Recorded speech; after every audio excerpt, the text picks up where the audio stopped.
a lot of Cadillacs at that time for $50,000, or 60 or 70,000. You get 10 times that much. You get millions of dollars in free advertisement every time the Cadillac goes by, right? Everybody talk about it. When they talk about it, man, that's Mellow Mike. You know, Big Hank bought that Fleetwood Brougham. So Big Hank automatically, right? Big Hank is pushing this and pushing that. And you can do anything. You can be big as you want. This is America, and we gonna get our share. Black people. Other people didn't think like that.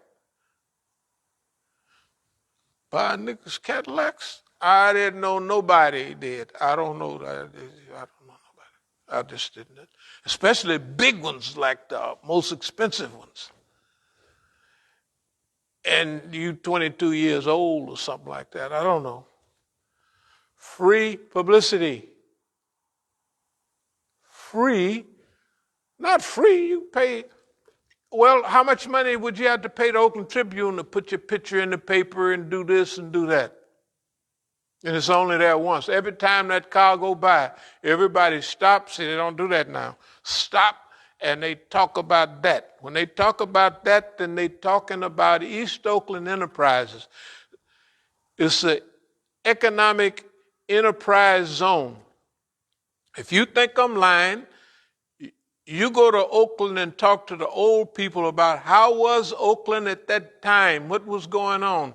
Number one, it wasn't no killing. Didn't allow no killing. Niggas can't kill, run around. They can shoot niggas all they want now.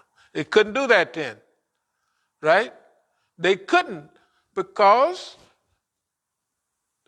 why you want to do that, right?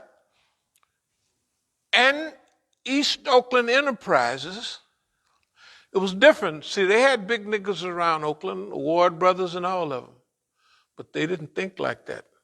When they got money, they got it for themselves. When we got money, it was for everybody. Why? There's so much money here. What are you going to spend with it? Right? And all those big people, I saw Philmo Slim on TV the other day. Philmo Slim, boy, I'll tell you. Philmo Slim was a big pimp. And all the big people was from the South. The Ward brothers was from Alabama. Philmo Slim was somewhere down there in Texas. Because they come out there and it's like they got big. All the big people in the North and the West was from the South. The baddest ones. Anyway, so I want you to think about advertisement. What does advertisement do? It produces a consciousness in the mind of the people to repeat whatever. If Friday's friendly skies of United is repeated over and over again, right?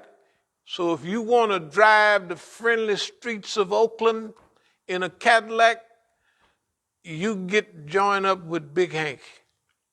He's right down there, his big record shop right there on the street, right in the middle of where everybody's going, right? Free advertisement. Free. And every time they shoot down the street, and don't have them all parked all out in front of the place at one time, that's all the people talk. Man, that's all them Cadillacs. See, now it's hard to think that the Cadillac used to be known as the Negro heaven. I'm telling you, it was big. You said that's a myth. That ain't yes, it was. Negroes did not dream about fairy tales. They dreamed about Cadillacs. And if they got a Cadillac, where was they at? Heaven, H-E-A-V, however it's spelled. Heaven. Firdaus for Negroes. It's the Firdaus for Negroes. I'm telling you, I know you can't believe it because everybody got cars now, you know. And you see somebody with an Escalade, you don't say, ooh, but niggas in them days, oh, man, I saw the baddest ride I ever seen. And, oh, man, because we just got from the country week before last, barefooted, the niggas just left the country and they couldn't talk out of the side of their mouth to white folks. We drive up to white folks, them big pretty cars, white man driving around and he's got his car full of kids and a station wagon. And we turn and look at him and look at his car and look at his kids. They said, Daddy, that nigger is, look at that nigger. And we just look, we ain't saying nothing, just what you doing, that old poor raggedy, all them kids hanging out of the pole crackers, stuff like that. I wouldn't do it down south, but I mean out there, shoot. I mean, it was, because you're young and stupid. We wouldn't do that now, insult people and what have you.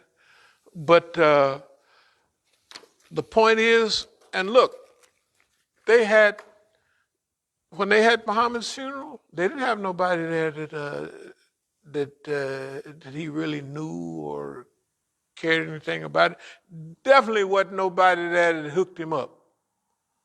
So if you come through in the 60s and you ain't having no money and you knock down $10,000 or $12,000, that's not bad.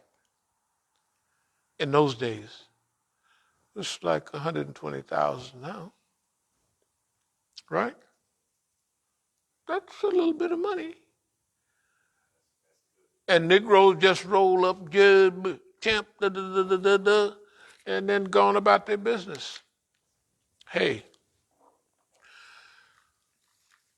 you won't see us saying, well, let us come there and do the janaza. We don't do that. Because that's not what you're going to get you into heaven. Eventually, if you live a certain type of life, you begin to thank Allah. Boy, I'm really thankful about this, because even when I was being punished, nigga had to, he was nice. Shoot, other people get real punishment. I'm punished with, other stuff. So you say, thanks Allah for just, even the punishment was something or other. Good. It was what everybody else, you got plenty of everything else. That's why we could sleep on the floor and do whatever now, because we done already tried that. And it ain't nothing like this. That's what we want. I'm going to wrap it up, because this is supposed to be to the Iranians. Y'all don't know nothing about all of this. But I'm going to say something that y'all will know about, and then we'll make another one Thursday. But here's what we want you to do. We're speaking strictly right now to Saba Center. And that's a big show. It's a big show. And I know y'all been kind of hiding a little bit.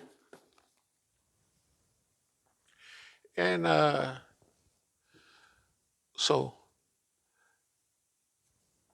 there's one Iranian sister that's a probation officer. No. She's a lawyer. A lot of them are lawyers now. But this one was taking all kind of pictures of all of this stuff and all these articles and, stuff like that. That's a bad view. That's a sharp boy there. You got to admit, it probably don't look like much now. That was bad. Big H there, that was bad. Mink all inside. What else you going to do? You couldn't get no better.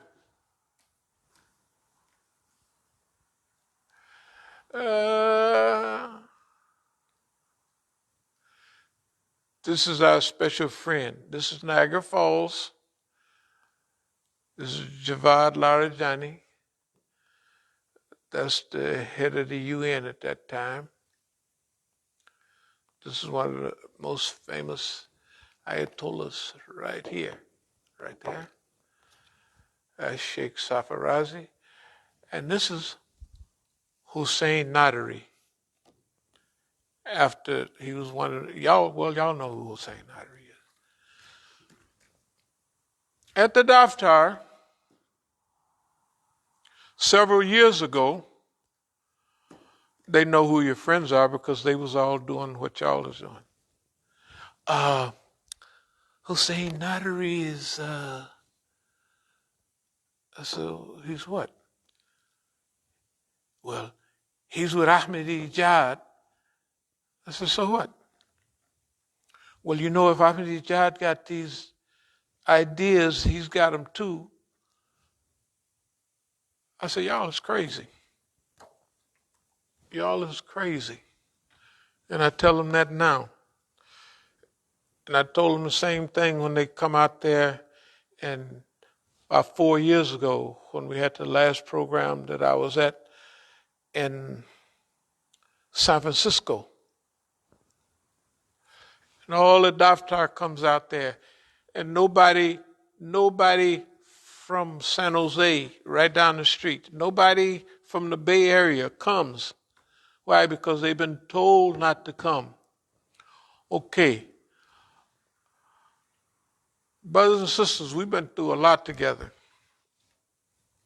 We've been through a lot together, and it's just beginning. Except in the old days, we was by ourselves. We was by ourselves. Nobody was with us. Okay.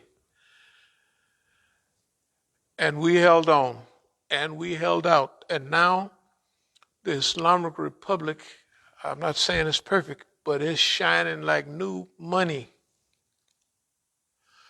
They just had something over there the other day, 2-3 days ago, where Iran invited all the people in the area, right?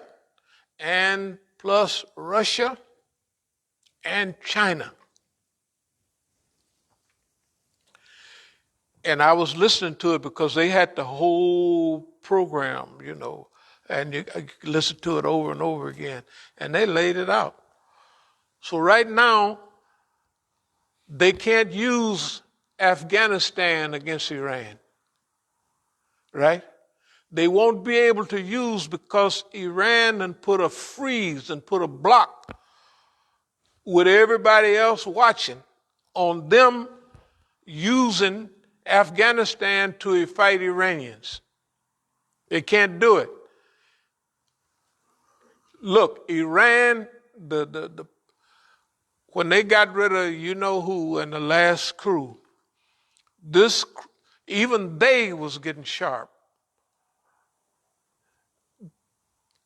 The Iranian politics, not politics, that's local, but the Iranian strategy is brilliant and is working. Before, we was all by ourselves. Now, everybody that's fighting is on our team and ain't nobody losing, and they getting whooped to death. But Iran is sending them oil and gasoline and heating oil, right, to Syria, then to Lebanon, right? All these drones and new magic, this, that, that, that, of course the Yemenis hooked it up themselves. We know that, right? All I'm trying to tell you, you should be proud of, you should be ecstatic about, please don't tell me about so-and-so's a crook and so on. You can't get a government without some crooks and some thieves. This is not heaven. This is people, right? This is people. I'm telling you, remember when y'all used to ask me, Imam Musa, what are we going to do? That's because I was years ahead on the politics, American politics, African politics, the whole of what they're going to do, their pattern of behavior. But Iran has been to school. And nobody gets a chance to go through big politics and then pull out. They put them in the expediency council. So they can that's where Ahmadiyya is. When our brothers are so divided on issues, if you got one dumb group of people saying, we don't believe in walayati faqih, well, keep it to yourself, right?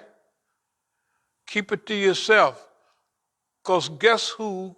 Well, you know, boss man will use you, and which they are doing. Do you know all around here that you can throw a rock? There's an island live right up the street on Queen's Chapel. Used to be called it the Hostel, but I mean, it's okay. I know it don't have nothing to do with him. That's what it was, right? Sure it was. It's right there. You can throw